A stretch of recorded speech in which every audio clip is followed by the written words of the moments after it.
In this lesson, I'm going to show you how we would do a continuation to a lesson that I did earlier in the week called Making Words. Now, earlier in the week, we used our Goldilocks and the Three Bear props, and I had them up on the ledge, and I took a word and I broke it into parts, and then they had to try to put the word together to figure out which picture I was talking about. Today, there will be no visual. We will stay on theme. And you're doing this in a small group so that the kids have more chance, more opportunity to guess and talk.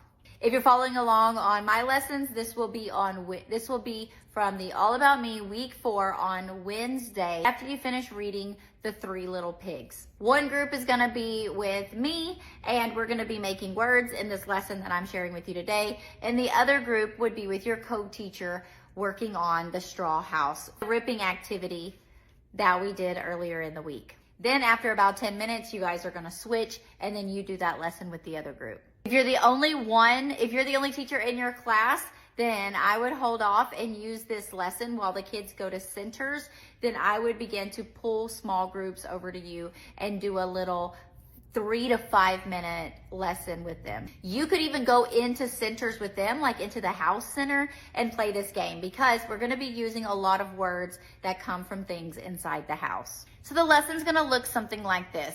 We've been talking all week about my house. We've been talking about things that make up a house and things that are inside the house.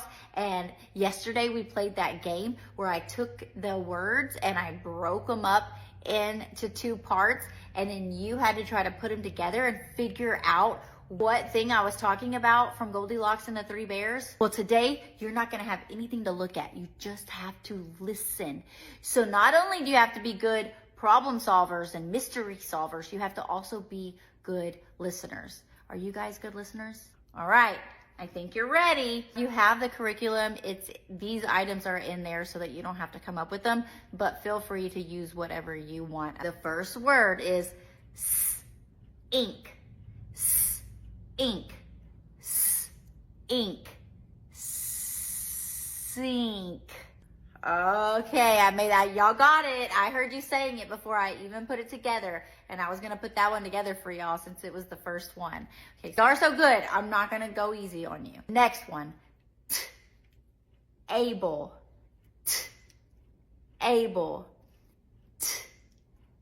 Able. Put it together. It's table. Man, y'all are so smart.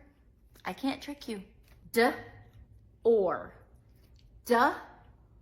Or. Or. Put it together. Or. Door. Woo, that one was a little bit harder. Here's another item inside the house. Stove. Stove. Stove. Put it together. It's a stove. What is a stove? You're right, it's what we cook our food in. Feel free to ask them after that, just so that those kids that weren't quite getting it, that they can make the connection of, oh, we just made a word. We just made a word of something that's in our house. Oh, this is a stove. I know what a stove is. I know what a door is. Whereas when we're saying it separate, it seems so abstract to them. Here's another one. Amp. Amp. Amp. Put it together. Lamp. I think you get the point. Some other ones you could do: bed, clock, rug. And this activity is not something you're necessarily breaking up by syllables. You're just taking that beginning sound off. We're trying to teach the kids how words are made up by different sound segments.